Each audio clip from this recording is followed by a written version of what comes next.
Mes chers élèves de la troisième année APEC BIOF, je vous présente la dernière leçon en électricité ayant comme titre l'énergie électrique.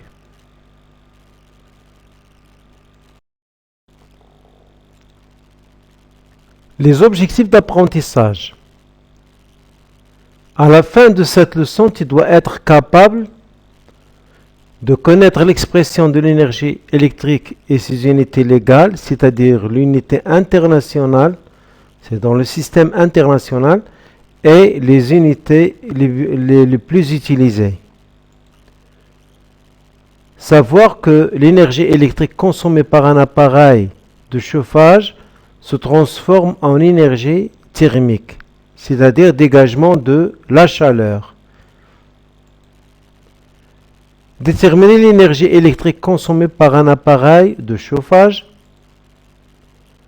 Savoir le rôle des compteurs électriques dans une installation électrique domestique. Déterminer l'énergie électrique consommée dans une installation domestique.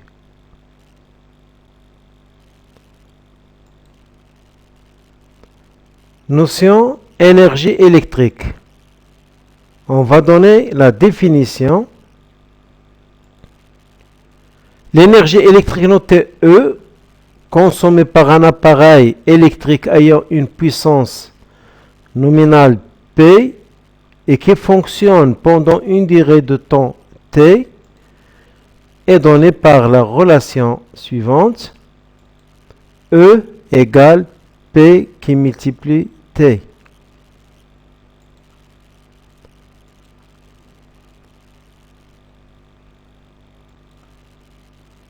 Les unités de mesure de l'énergie. L'unité internationale de mesure de l'énergie électrique est le joule. Son symbole G majuscule. G majuscule. L'énergie électrique s'exprime aussi en wattheure, c'est WH, et en kilowattheure, kWh. Avec, en sachant que 1 kWh égale 1000 watts, c'est 10 à la puissance 3 watts. Et 1 Wh, on va voir la relation qui lie le wattheure au joule. On a 1 Wh, on peut l'écrire de cette façon, 1 watt qui multiplie une heure, c'est-à-dire l'énergie consommée par un appareil qui a comme puissance 1 watt pendant une heure. On va convertir une heure en secondes, ça va donner 3600 secondes. On va la multiplier par 1, ça va donner 3600, et watts avec secondes, ça va donner joule. Donc 1 wattheure égale 3600 joules.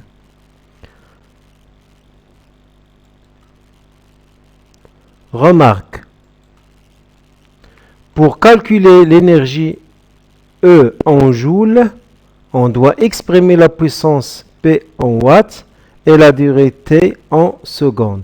Puisque le joule, c'est une unité internationale, donc on doit utiliser les unités internationales de la puissance et de temps.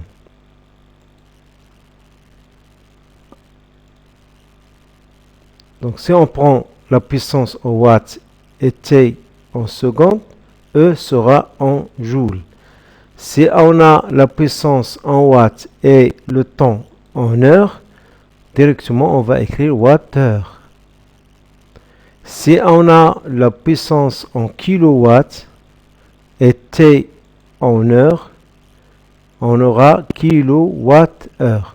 Et on peut passer directement du wattheure au joule, c'est-à-dire qu'un wattheure égale 3600 joules.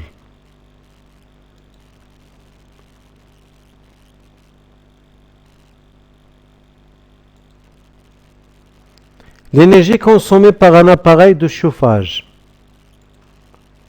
L'énergie électrique E consommée par un appareil de chauffage constitué d'un conducteur ohmique Et le conducteur ohmique est caractérisé par une résistance. Pendant une durée T a pour expression E égale R qui multiplie I carré qui multiplie T. On va essayer de justifier cette expression. On commence par la relation qui lie l'énergie à la puissance et au temps, à la durée. Donc E égale P qui multiplie T. Et on sait bien que P égale U qui multiplie I. On va remplacer le P par UI. Ça va donner U qui multiplie I qui multiplie T. Et on sait aussi que U, selon la loi d'Ohm, que U égale R qui multiplie I. On va remplacer U par RI. Ça va donner R qui multiplie I qui multiplie I qui multiplie T. C'est-à-dire que E égale R qui multiplie E carré qui multiplie T.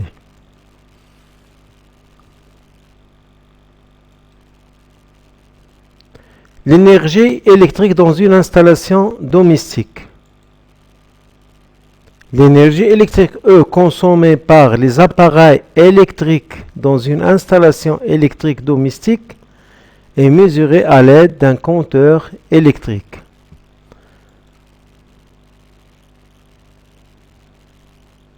Voilà l'image d'un compteur électrique. Cette énergie est liée au nombre de tours des disques, voilà un disque, et à la constante C des compteurs selon l'expression. Voilà, on a le C, donc selon cette expression, c'est-à-dire l'expression qui lie l'énergie au nombre de tours des disques de compteur et de sa constante, E égale C qui multiplie N. Par exemple, dans cet exemple, on a C égale 2,5 Wh/TR par tour.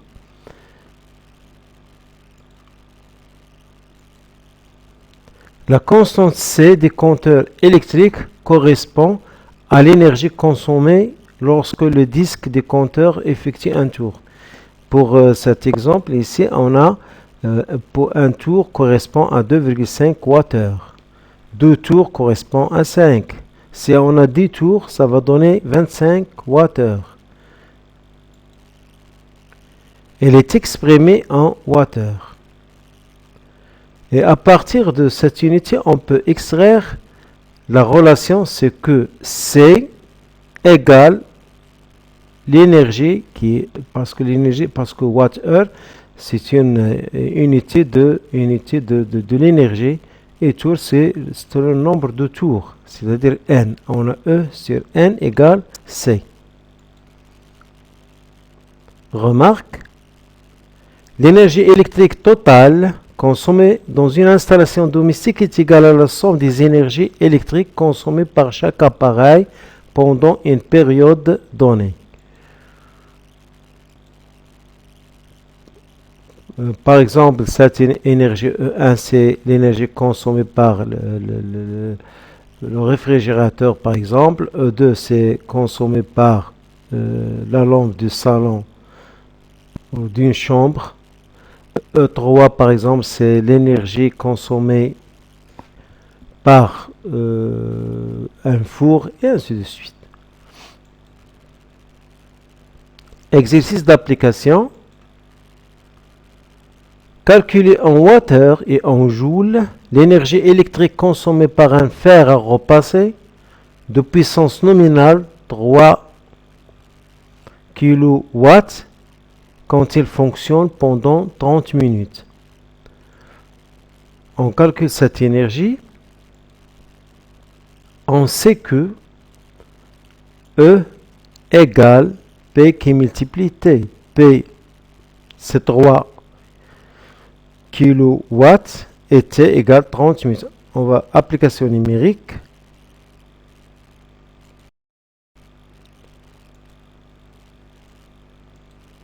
On remplace P par sa valeur, 3 kW, et T par 30 minutes.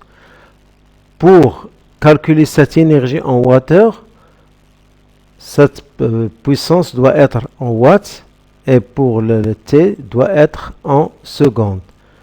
On va convertir 3 kW, ça va donner 3000 watts et 30 minutes, ça va donner 0,5 heures. On peut écrire aussi 1 sur 2 aussi. Donc le résultat, ça va donner 1500 watts-heure. Et pour la convertir en joules, on va multiplier par 3600 parce que chaque wattheure égale 3600 joules. On aura comme résultat E égale 54 qui multiplie 10 à la puissance 5 joules. Deuxièmement, calculer le nombre de tours des disques des compteurs qui portent l'indication C égale 2 wattheures par tour pendant le fonctionnement de ce fer à repasser. On calcule le nombre. On sait que E égale C qui multiplie N, c'est la constante du compteur, du disque du compteur, qui multiplie le nombre de tours. Ce qui est demandé ici, c'est le nombre de tours. Donc, N égale E sur C. D'où N égale E qui divisé par C. Et on va remplacer le E par sa valeur, qui est 1500 watts-heure. Et C, c'est 2 watts-heure par tour.